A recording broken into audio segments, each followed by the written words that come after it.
Hello guys, അപ്പൊ പുതിയൊരു വീട്ടിലേക്ക് എല്ലാവർക്കും സ്വാഗതം. ഏകദേശം ഒരാഴ്ചയായിട്ട് ഞാൻ വീഡിയോ ഒക്കെ എടുത്തിട്ട് കാരണം എന്താന്ന് വെച്ചാൽ കഴിഞ്ഞ ഒരാഴ്ചയായിട്ട് ഇപ്പൊ നമ്മുടെ നാട്ടിലെ വെഡിങ് സീസൺ ആണല്ലോ, അതുകൊണ്ട് കഴിഞ്ഞ ഒരാഴ്ചയായിട്ട് എനിക്ക് ബൾക്കായിട്ട് വർക്ക് വന്നോണ്ടിരിക്കുവായിരുന്നു. അതുകൊണ്ട് ഫോണിലാണെങ്കിൽ നോക്കിയിട്ട് ജിയോ സ്റ്റാറിൽ കയറിയിട്ട് ഫോണിൽ എപ്പിസോഡ് കാണാനോ അല്ലെങ്കിൽ ടി വിയിൽ എപ്പിസോഡ് കാണാനുള്ള സമയവും കാര്യമൊന്നും എനിക്ക് കിട്ടിയിട്ടുണ്ടായിരുന്നില്ല. പക്ഷെ ഇന്നലെ ഞാൻ കുത്തിയിരുന്നിട്ട് ഏകദേശം 7-8 എപ്പിസോഡൊക്കെ കണ്ട് തീർത്ത് ഗൈസ്. അതില് എന്തൊക്കെ ഒരാഴ്ച മാറി നിൽക്കുമ്പോഴേക്ക് എന്തൊക്കെയായി നടക്കുന്നേ. ബിഗ് ബോസിന്റെ കാര്യം അവിടെ നിൽക്കട്ടെ, ഞാൻ എന്റെ കാര്യം തന്നെ ഫസ്റ്റ് പറയാം. കാരണം ഞാൻ കഴിഞ്ഞ വീഡിയോയിൽ മറ്റേ അനുമോളിന്റെ PR വർക്കിന്റെ വീഡിയോ ഞാൻ കഴിഞ്ഞ ചെയ്തിട്ടുണ്ടായിരുന്നു. ആ സമയത്ത് ഞാൻ പറഞ്ഞിട്ടുണ്ടായിരുന്നു എന്റെ അക്കൗണ്ട് നോക്കിക്കഴിഞ്ഞാൽ മനസ്സിലാകും ഏകദേശം 2.6K സബ്സ്ക്രൈബേഴ്സ് മാത്രമേ ഉള്ളൂ എന്റെ അക്കൗണ്ടിൽ. പക്ഷെ അത് ഒരാഴ്ച കൊണ്ട് 3.1K ആയിരിക്കുന്നു ഗൈസ്. സന്തോഷം കൊണ്ട് എനിക്ക് ഇരിക്കാൻ വയ്യ. അതും മാത്രമല്ല, എന്റെ അക്കൗണ്ടിൽ കൂടിപ്പോയാൽ ഞാൻ പറഞ്ഞിട്ടുണ്ടായിരുന്നല്ലോ എന്റെ വീഡിയോസ് ഇട്ട് കഴിഞ്ഞാൽ day in my life video ഇട്ടാലും അതേപോലെ റിയാക്ഷൻ വീഡിയോ ഇട്ട സമയത്ത് കുറച്ചും കൂടെ വ്യൂസ് വന്നേ. ആ റിയാക്ഷൻ വീഡിയോന് പോലും എനിക്ക് ലാസ്റ്റ് വ്യൂസ് വന്നേക്കുന്നത് 600-700 ഒക്കെ ആയിരുന്നു. പക്ഷെ അതൊക്കെ മറികടന്ന് കഴിഞ്ഞത്തെ ഒരാഴ്ച മുന്നേ ഇട്ട വീഡിയോന് 19K വ്യൂസ് വന്നിരിക്കുന്നത്. അതൊരു ലെങ്തി വീഡിയോന് എന്റെ ലൈഫിൽ തന്നെ ആദ്യമായിട്ട് എന്റെ ഒരു വീഡിയോന് 19K വ്യൂസ് വന്നേക്കുന്നു ഗൈസ്. എന്റെ വീഡിയോ കണ്ടവർക്കും എന്നെ സബ്സ്ക്രൈബ് ചെയ്തവർക്കും പിന്നെ അതേപോലെ തന്നെ നെഗറ്റീവ് കമന്റ് ഇട്ടവർക്ക് പോസിറ്റീവ് കമന്റ് ഇട്ടവർക്ക് ലൈക്ക് ചെയ്തവർക്ക് എല്ലാവർക്കും എനിക്ക് ബിഗ് താങ്ക്സ് ഗൈസ്. ഇനി നമുക്ക് കാര്യത്തിലോട്ട് കിടക്കാം, ബിഗ് ബോസിലോട്ട് വരാം. നെവിൻ പുറത്തു പോയി എന്നുള്ള ന്യൂസ് ആയിരുന്നു. ഞാൻ ഏകദേശം ഒരു വെനസ്ഡേ തേഴ്സ്ഡേ എനിക്ക് ഓർമ്മയില്ല, ഞാൻ വർക്കടിക്കുന്ന സമയത്തായിരുന്നു എന്റെ ഫ്രണ്ട്സ് എന്നോട് പറഞ്ഞത് എടി നെവിൻ പുറത്തു പോയി എന്ന് പറഞ്ഞു. എനിക്ക് ഭയങ്കര ഇഷ്ടമുള്ള ഒരു കണ്ടസ്റ്റന്റ് ആണ് നെവിൻ. ആ നെവിൻ പുറത്തു പോയി എന്നൊക്കെ പറഞ്ഞപ്പോൾ എനിക്ക് ഭയങ്കരമായിട്ട് ഫീൽ ആയി. കാരണം ബിഗ് ബോസ് നല്ലപോലെ എന്റർടൈൻ ചെയ്യുന്ന കണ്ടസ്റ്റന്റ് ആണല്ലോ നെവിൻ. പെട്ടെന്ന് നെവിൻ കിറ്റ് ചെയ്ത് പോയി എന്നൊക്കെ പറഞ്ഞ് എന്റെ ഫ്രണ്ട്സ് ഒക്കെ പറഞ്ഞ സമയത്ത് എനിക്ക് ഭയങ്കരമായിട്ട് ഫീൽ ആയിട്ടുണ്ടായിരുന്നു. ഇന്നലെയാണ് ഞാൻ ഇവിടെ വീട്ടിലിരുന്നിട്ട് എല്ലാ ഈ എപ്പിസോഡും കുത്തിയിരുന്ന് കണ്ടത്. ആ സമയത്താണ് എനിക്ക് മനസ്സിലായത് നെവിൻ കാണിച്ച ഒരു വലിയ മണ്ടത്തരം തന്നെയായിരുന്നു ആ ഒരു കിറ്റ് അടിച്ച് പോവല്. കാരണം ഒരു കാര്യവും ഇല്ലാണ്ട് ജിസേലിനെ സപ്പോർട്ട് ചെയ്തിട്ട് അനുമോളിക്കെതിരെ ഇത് പറഞ്ഞിട്ട് നെവിൻ അതിൽ നിന്ന് കിറ്റ് ചെയ്ത് പോകേണ്ട ഒരു ആവശ്യം ഉണ്ടായിരുന്നില്ല. കാരണം നാളെ ഒരു പ്രശ്നം വന്നാൽ ഈ ജിസേലൊന്നും നെവിനെ സപ്പോർട്ട് ചെയ്യാനോ അല്ലെങ്കിൽ കൂടെ നിൽക്കാനോ ഒന്നും പോണില്ല. കുറച്ചും കൂടെ കഴിയുമ്പോഴേക്ക് എല്ലാവരും അവനവന്റെ ഗെയിം മാത്രമേ കളിക്കുള്ളൂ. അങ്ങനെയുള്ള ഈ ഒരു മൈൻഡ് ഗെയിം കളിക്കേണ്ട ഈ ഒരു സ്ഥലത്ത് വന്നിട്ട് മറ്റൊരാൾക്ക് വേണ്ടിയിട്ട് കിറ്റ് ചെയ്ത് പോവാന്നൊക്കെ പറയുന്നത് വളരെ മോശമായി പോയെന്ന്, നെവിന്റെ ഭാഗത്ത് വളരെ മോശമായി പോയെന്ന് എനിക്ക് പറയാനുള്ളൂ. പിന്നെ നമ്മുടെ നോറ എന്താ അവിടെ കാണുന്നേ. ഇത്രയും കാലം ഒരു പമ്മി നിന്ന്, ഒരു പൂച്ചയെ പോലെ പമ്മി നിന്ന് എല്ലാരും മനസ്സിലാക്കുമായിരുന്നു നൂറ.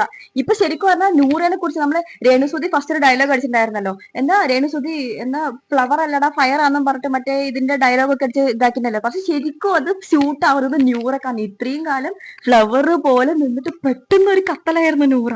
ഇഷ്ടായി മക്കളെ, ഇഷ്ടായി. കാരണം ഞാൻ വിചാരിച്ചിട്ടുണ്ടായിരുന്നു ആദിലയും നൂറയും സെപ്പറേറ്റ് ആയ സമയത്ത് അയ്യോ ആദില ഇനി പോയി കഴിഞ്ഞാൽ നൂറ ഒറ്റക്കാണ്, അല്ലെങ്കിൽ നൂറ പോയി കഴിഞ്ഞാൽ ആദില ഒറ്റക്കാണ്, അപ്പൊ ഇവരിനി എങ്ങനെ ഗെയിം കളിക്കും എന്നൊക്കെ രീതിയിൽ ഞാൻ ചിന്തിച്ചിട്ടായിരുന്നു. പക്ഷെ ഇപ്പൊ എനിക്ക് മനസ്സിലായി, ഇപ്പൊ ആദില പോയാലും നൂറ പോയാലും രണ്ടുപേർക്കും ഒരു 1-2 ദിവസം സങ്കടം കാണും. പക്ഷെ അവർ നല്ല പോലെ പിടിച്ചു നിന്ന് അവിടെ ഗെയിം കളിക്കുന്നത് തന്നെ മനസ്സിലായി. നൂറ ഇറങ്ങിയ സമയത്തുണ്ടല്ലോ എനിക്ക് സത്യം പറഞ്ഞാൽ ഭയങ്കര രോമാഞ്ചം വന്നു. നൂറയുടെ ആ ഒരു വോയിസും നൂറയുടെ ഇങ്ങനെ കാണിച്ചുള്ള ദേഷ്യം കാണിക്കുന്ന സൗണ്ടും ആ സംസാരമൊക്കെ ഉണ്ടല്ലോ. ശരിക്കും പറഞ്ഞാൽ ഇത്രയും കാലം എവിടെ ആയിരുന്നു നൂറ? ഇത് എന്താണ് ഇങ്ങനെ മിണ്ടാതിരുന്നത് ഇത്രയും ദിവസം? മൊത്തത്തിൽ പറഞ്ഞ കണ്ടസ്റ്റന്റ് ഒക്കെ അങ്ങോട്ട് മാറി, സ്വഭാവങ്ങളൊക്കെ അങ്ങ് മാറി. എനിക്ക് നൂറേന്റെ ആ ഒരു ചേഞ്ചസ് സത്യം പറഞ്ഞാൽ അത് വേണം. റെനേനെയൊക്കെ വലിച്ചു കയറി ഒട്ടിക്കുന്നുണ്ടായിരുന്നു. ഈ കഴിഞ്ഞ സാറ്റർഡേ എപ്പിസോഡിലായിരുന്നല്ലോ മറ്റേ 5 കണ്ടസ്റ്റന്റ് മറ്റേ വൈൽഡ് കാർഡ് എൻട്രിയിൽ വരുന്നത്. ആ വൈൽഡ് കാർഡ് എൻട്രിയിൽ വരുന്ന ജിഷിനൊക്കെ പൊളിച്ച് അടിക്കും തന്നെ പറയാം. കാരണം റെനേനെയൊക്കെ ഇട്ട് നല്ലപോലെ ഊക്കി വിടുന്നുണ്ടായിരുന്നു റെനേനെയൊക്കെ. ഞാൻ സാധാരണ ടിവിയിൽ ഇത് കണ്ടോടുക്കുമ്പോഴേ ഇവരുടെ ഒച്ച കേൾക്കുമ്പോഴല്ലോ ഇവർക്ക് ഭയങ്കര ഇറിറ്റേഷൻ ആവും. ഞാൻ അപ്പൊ തന്നെ മ്യൂട്ട് ചെയ്യും. ഇത് കഴിഞ്ഞിട്ട് ഞാൻ മാറ്റിയത് മ്യൂട്ട് മാറ്റിയിട്ട് ഇങ്ങനെ ചെയ്താല കേൾപ്പിക്കാത്ത ഒരു പെണ്ണ് വേറെ ഇല്ല. അപ്പൊ ഇതില് ഞാനൊക്കെ പറയാൻ ആഗ്രഹിച്ച കാര്യമാണ് ജിഷിൻ റെനയുടെ അടുത്ത് പറഞ്ഞേക്കുന്നത്. കാരണം സത്യം പറഞ്ഞാൽ ഈ ലൈവ് ഓണാക്കി വെക്കുന്നവർക്ക് അത് മനസ്സിലാവും. റെനയുടെ സൗണ്ട് വരുമ്പോഴേക്ക് അത് ശരിയാണ് അനുമോളെ, അത് ശരിയാണ് അനുമോളെ എന്നൊക്കെ പറഞ്ഞിട്ട് ഇങ്ങനെ ടിവിയുടെ കരയുന്നത് പോലെ കരയുന്ന ഭയങ്കരമായിട്ട് ഇറിറ്റേറ്റ് ആവുന്ന ഒരു സൗണ്ട് തന്നെയാണ് റെനയുടെ. ശരിക്കും ഒരു പൊതു ശല്യമാണ് റെന. അവിടുത്തെ കിച്ചൺ ടീം ആരവിടെ നിന്ന് കഴിഞ്ഞാലും, ആര് കിച്ചൺ ടീമിലുണ്ടെങ്കിലും അവരെ ചൊറിയാണ്ട് റെനക്ക് ഇരിക്കാനേ പറ്റൂല. എന്തിനാണേലും പ്രത്യേകിച്ച് അനുമോളെ. ഇപ്പൊ ഈ ജിഷിന്റെ വീഡിയോ അല്ലാതെ റെനേനെ മറ്റേ നൂറ പൊടിച്ചിടുന്നൊരു വീഡിയോ കൂടി ഉണ്ട്.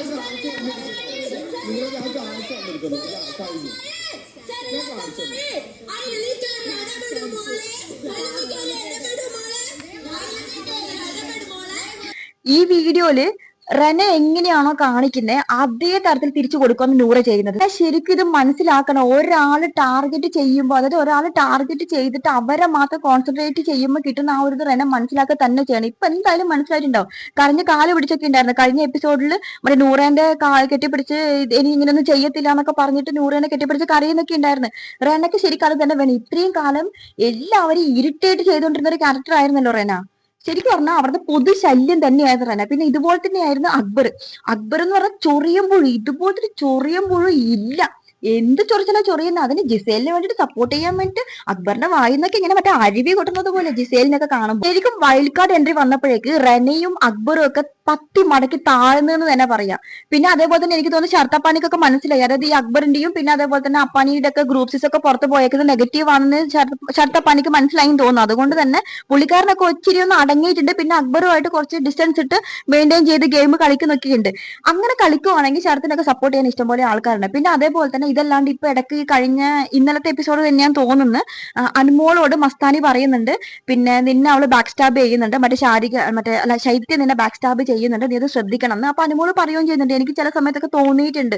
തോന്നിയാൽ മാത്രം പോരാ അനുമോളെ, അത് മനസ്സിലാക്കി കളിക്കുക തന്നെ ചെയ്യണം. കാരണം ശൈത്യം നല്ലപോലെ ബാക്ക് സ്റ്റാബ് ചെയ്യുന്നുണ്ട് അനുമോൾ. ഈ ഒരു വൈൽഡ് കാർഡ് എൻട്രിയിലോട് കൂടെ ബിഗ് ബോസിലെ കണ്ടസ്റ്റൻസ് ഒക്കെ ഭയങ്കരമായിട്ട് ഗെയിം മാറ്റി കളിക്കുന്നുണ്ട്. ഇപ്പം ഇവൻ ഈ നെവിൻ പോലും പുറത്തു പോയി വന്നതിന് ശേഷം അവന്റെ ഗെയിം ഒക്കെ ഒരുപാട് ചേഞ്ച് ചെയ്തിട്ടുണ്ട്.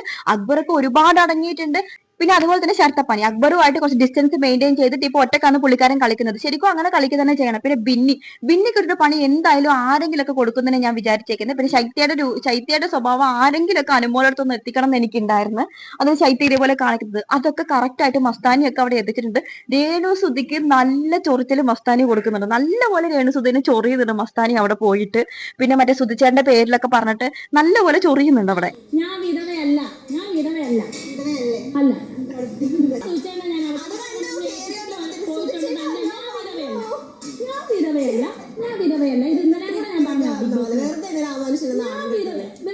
എന്റെ മക്കളുടെ ഇനി ഞാൻ എന്റെ ഉള്ളിലാണ്. ഒരു കണ്ടന്റും ഇല്ലാണ്ട് ഒരു ടൂറിന് പോയ പോലെയായിരുന്നു ഇത്രയും കാലം രേണു സുധി അവിടെ നിന്നത്. ആ രേണു സുധിക്ക് ഒരു കണ്ടന്റ് കൊടുത്ത് സത്യം പറഞ്ഞ മസ്താനി തന്നെയാണ്. പക്ഷെ പുറത്തുള്ള കാര്യങ്ങളാണ് എടുത്തിട്ടതെങ്കിലും എന്നാലും ഒന്ന് ചൊറിഞ്ഞ് രേണു സുധിനി ഒന്ന് ബിഗ് ബോസിലാണ് നിങ്ങൾ ഇപ്പൊ ഉള്ളതെന്നൊന്ന് ഓർമ്മിച്ചത് നല്ല കാര്യം തന്നെയാണ്. മസ്താനി ചെയ്തത് നല്ലൊരു കാര്യം തന്നെയാണ്. വേറെ കത്തി നിൽക്കുന്ന ഒരു സംഭവം എന്ന് വെച്ചാൽ നമ്മുടെ ആര്യന്റെ കുളിച്ചിത പ്രവർത്തനങ്ങളാണല്ലോ, ആര്യന്റെയും ജിസേലിന്റെയും. അതിൽ ചിലരൊക്കെ പറയുന്നത് അവർ തെറ്റ് ചെയ്തിട്ടില്ല, ഇനിയിപ്പോ തെറ്റ് ചെയ്താൽ തന്നെ എന്താ, ശരി തെറ്റ് ചെയ്താൽ തന്നെ എന്താ, കുഴപ്പമൊന്നുമില്ല. പക്ഷെ ഇവർ ആദ്യമേ ലവ് ട്രാക്ക് അവിടെ പിടിച്ചിട്ടില്ല. ആര്യൻ എല്ലാവരും ഫ്ലേർട്ട് ചെയ്യുന്നുണ്ട്. ഒരു പൊതുകോഴി എന്ന് പറയാം, എല്ലാവരും ഒരുപോലെ ഫ്ലേർട്ട് ചെയ്യുന്നുണ്ട്. അതല്ലാതെ ജിസേലുമായിട്ട് പ്രത്യേകിച്ച് ലവ് ട്രാക്കും കാര്യങ്ങളൊന്നും ആര്യൻ ഇതുവരെ പിടിച്ചിട്ടില്ല. ഇത് ലവ് ട്രാക്ക് ഇല്ലാണ്ട് ഡയറക്റ്റ് ഒരു കിസ്സിങ്ങിലൊക്കെ പോയത് കൊണ്ടായിരിക്കും മേ ബി എല്ലാവരും അതിനൊരു നെഗറ്റീവായിട്ട് തോന്നുന്നത്. എന്തായാലും അങ്ങനെ ഒരു കിസ്സിങ് സീൻ അവിടെ നടന്നിട്ടുണ്ടോ അല്ലെങ്കിൽ അവർക്കിടയിൽ എന്തെങ്കിലുമൊക്കെ ഉണ്ടായിട്ടുണ്ടോ എന്നുള്ളത് ബിഗ് ബോസ് തന്നെ അത് പുറത്ത് കാണിക്കുന്നതായിരിക്കും കുറച്ചും കൂടെ ബെറ്റർ. കാരണം ഓരോ ദിവസം കഴിയുന്തോറും ഈ ഒരു സീൻ വഷളായിക്കൊണ്ടിരിക്കുക. പക്ഷെ ആര്യം കരയണം. ഇത്രയും നാളും ഈ അനുമോളെ എല്ലാരെയും കൂട്ടുപിടിച്ച് അനുമോളെ ഒറ്റപ്പെടുത്തി കരയിച്ചുകൊണ്ടിരുന്നതല്ലേ. അതുകൊണ്ട് ആര്യൻ കരയണം, കുറച്ചൊക്കെ ഒന്ന് കരയണം. എല്ലാവരുടെയും അവരവരുടെ ഫീലിങ്സ് ഒക്കെ പറയുന്ന സമയത്ത് ശൈത്യൊക്കെ മറ്റേ ലൈഫ് സ്റ്റോറി ഒക്കെ പറയുന്ന സമയത്ത് അത് കേട്ടിട്ട് ചിരിച്ചുകൊണ്ടിരുന്നവനാണ് ഈ ആര്യൻ. അതേപോലെ തന്നെ മറ്റേ ആരെങ്കിലും ക്യാപ്റ്റൻസി നോമിനേഷനൊക്കെ ആ ശൈത്യയുടെ പേര് പറഞ്ഞപ്പോ അവന് ഇരുന്ന് കുലുങ്ങി ചിരിക്കുമായിരുന്നു അവൻ. അവൻ കരയുക തന്നെ ചെയ്യും. ഈവൻ ആര്യനെക്കാളും എത്രയോ വയസ്സ് മൂത്തതാണ് മറ്റേ നമ്മുടെ അനുമോളെ പോലും ആര്യൻ നല്ലപോലെ ഫ്ലേർട്ട് ചെയ്യുന്നുണ്ട്. പക്ഷെ ആര്യൻ പുറത്ത് പറയുന്നത് എന്താ, അനുമോൾ എന്നെയാണ് ഫ്ലേർട്ട് ചെയ്യുന്നത്. പക്ഷെ അല്ല, അങ്ങനെയല്ല. ഇതിന് മിക്ക സ്ഥലത്തും നമുക്കത് കണ്ടാൽ മനസ്സിലാവും. ഈ ആര്യൻ ഭയങ്കരമായിട്ട് അനുമോളുടെ പിറകെ നടക്കുന്നുണ്ട്. പിന്നെ ഒരുമാതിരി ഒരു റൊമാൻറ്റിക് നോട്ടവും ചിരിയും കളിയൊക്കെ ആര്യന് അനുമോളെടുത്ത് കാണുന്നുണ്ട്. അതേപോലെ തന്നെ അനുമോളെടുത്ത് ആദിലിയാണോ നൂറിയാണോന്ന് അറിയില്ല, ആരോ ചോദിക്കുന്ന സമയത്ത് അനുമോള് പറയുന്നുണ്ട് ആര്യൻ എന്ന് പറയുന്നത് എന്നെക്കാൾ വയസ്സിന് എത്രയോ ചെറുതാണ്, അതുകൊണ്ട് എനിക്കൊരു പെളിമാണി ശ്രീനിഷൊക്കെ ഉണ്ടായിരുന്ന ആ ഒരു ഇതില്ലേ, അങ്ങനെയാണെങ്കിൽ മാത്രമേ എനിക്ക് ആ ലവ് ട്രാക്ക് താല്പര്യമുള്ളൂ എന്നൊക്കെ അനുമോളും പറയുന്നുണ്ട്. കഴിഞ്ഞ ലാസ്റ്റ് എപ്പിസോഡിൽ ആര്യനോട് പോയി ചോദിക്കുന്നുണ്ടായിരുന്നു അനുമോള്, നീ എന്റെ കിറ്റ് എടുത്തൊന്ന് പോയി ചോദിക്കുന്ന സമയത്ത് അവർ ഈ പുറത്ത് പൊതിച്ചിട്ട് ജിസയിലും പിന്നെ അതേപോലെ തന്നെ ആര്യനും പുറത്തോട്ട് വരുന്ന സമയത്ത് നമുക്ക് ചെറുതായിട്ടൊന്ന് സംശയം തോന്നി. എനിക്ക് മാത്രമല്ല, എന്റെ കൂടെ എന്റെ രണ്ട് ഫ്രണ്ട്സും കൂടി ഇത് കാണുന്നുണ്ടായിരുന്നു. അവരും ചോദിച്ചു, ഇതിപ്പോ ഈ ലെവലിലോട്ട് പോയോ എന്ന് ചോദ്യം. അത് കാണുമ്പോൾ എല്ലാവർക്കും അങ്ങനെ തോന്നുള്ളൂ. അത് മാത്രമല്ല, ഇതല്ലാണ്ട് വേറൊരു വീഡിയോ കൂടി ഇവരുടെ പുറത്ത് വന്നിട്ടുണ്ട്.